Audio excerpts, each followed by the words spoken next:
These are 5 famous pictures of ghosts from the internet that I have dove into, researching details and possibilities to explain the stories behind them.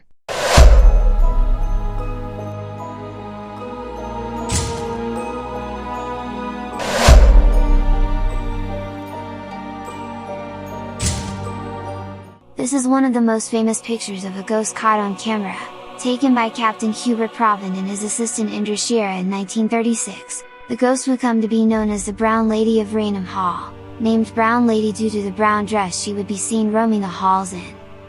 The Brown Lady of Raynham Hall is believed to be the ghost of Lady Dorothy Walpole, born September 18, 1686 to Mary Burwell and Robert Walpole, who was a Member of Parliament, and she was the sister of Sir Robert Walpole II, who would be known as the first Prime Minister of Great Britain, and Anne of Horace Walpole, author of the Gothic novel The Castle of Otranto.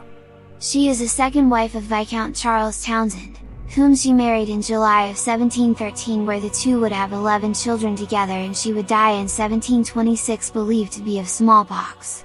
However, rumours of Lady Walpole becoming the mistress, and being caught having an affair with Lord Thomas Wharton before she married Viscount Charles Townshend, and never telling him, with heightened suspicion, and further the rumours of infidelity during their marriage. After the said rumours caught the Viscount's ears, and with Viscount Charles Townshend being notoriously known for his violent temper, it is believed he had either killed her, or locked her away in one of the rooms in the family home, Raynham Hall, separated from her friends and family, including her 11 children, until her death in 1726.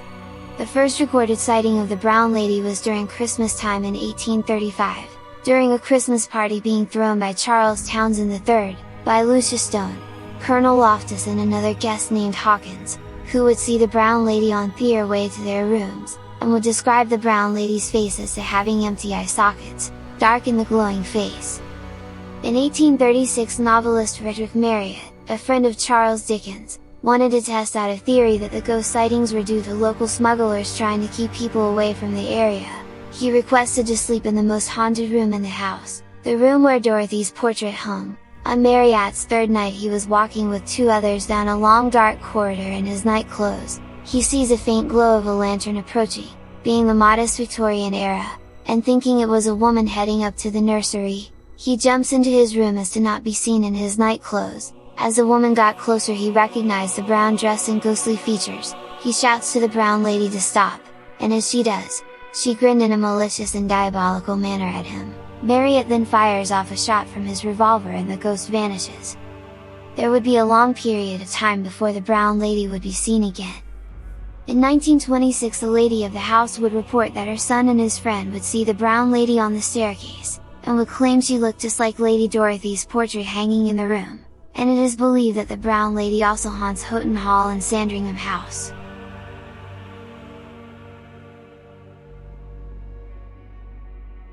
This famous photo was taken by the reputable Bossasno Studios in 1919, of Sir Victor Goddard's World War I RAF squadron, during armistice at the HMS Daedalus Field.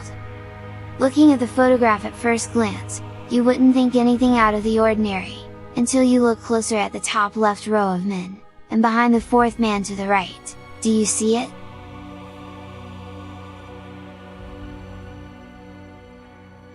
According to Sir Victor Goddard in his 1975 book, Flight Towards Reality, he identifies this ghostly visitor as Freddie Jackson, noting that Freddie was killed in that very spot the picture was taken. Freddie Jackson was an air mechanic, who just 3 days before this picture was taken, was killed by accidentally walking into an airplane propeller. Sir Victor Goddard would comment in his book, that Freddie Jackson evidently was still quite unaware of his death, and wanted to join in on the group photo. The photo would first be published in 1975 by retired RAF officer Sir Victor Goddard, but would be released in the mainstream by Bobby Chappell, a driver in the Women's Royal Naval Service and good friend of Sir Victor Goddard, in 1996. The picture would be scrutinized for faking, but later testing would prove the picture was found to be untouched. Sir Victor Goddard would become impacted by this photo to become a paranormal enthusiast, discussing things such as time slips, UFOs and other things of the paranormal.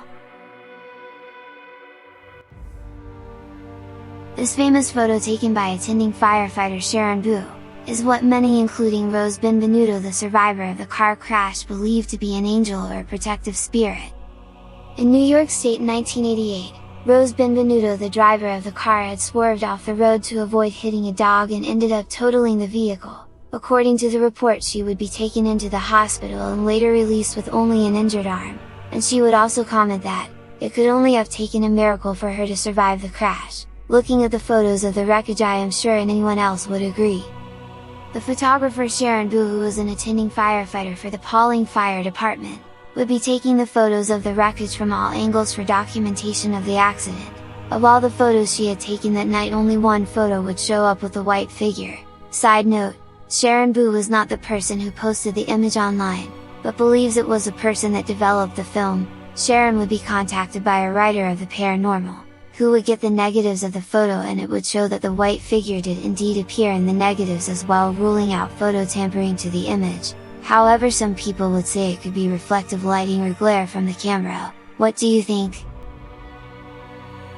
This famous photo was taken in 1976, by the well-known demonologists and paranormal investigators Ed and Lorraine Warren at the infamous Amityville Horror House, of whom the Warrens believed to be the ghost of 9-year-old John DeFeo, who was the youngest of the 6 DeFeo family members murdered by his oldest brother, 23-year-old Ronald DeFeo Jr. in 1974.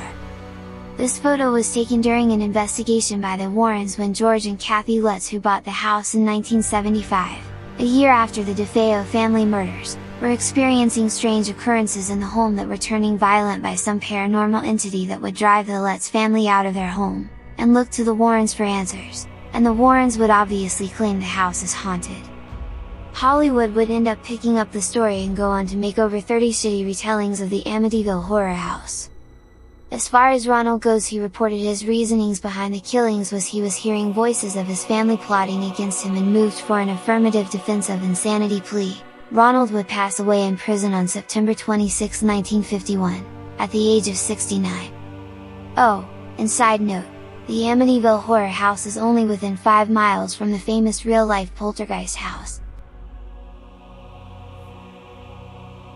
This is a picture that made its way around the internet back in December of 2016. Tegan McKay of Livingston in Scotland, would be sitting in her home taking pictures of her dog Lucky, when she notices a shadowy figure that resembles a dog sitting next to Lucky. She would take to Twitter to post this picture asking, quote, "Am I being daft, or is that a ghost of a dog in the circle?"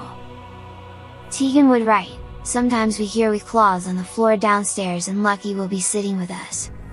Tegan also noted that the people that lived in the house before her had to have their dog put down inside the property, which may explain the apparition. What do you think? If you enjoyed this video and would like to see more, please consider subscribing and liking the video. Thanks for watching, bye!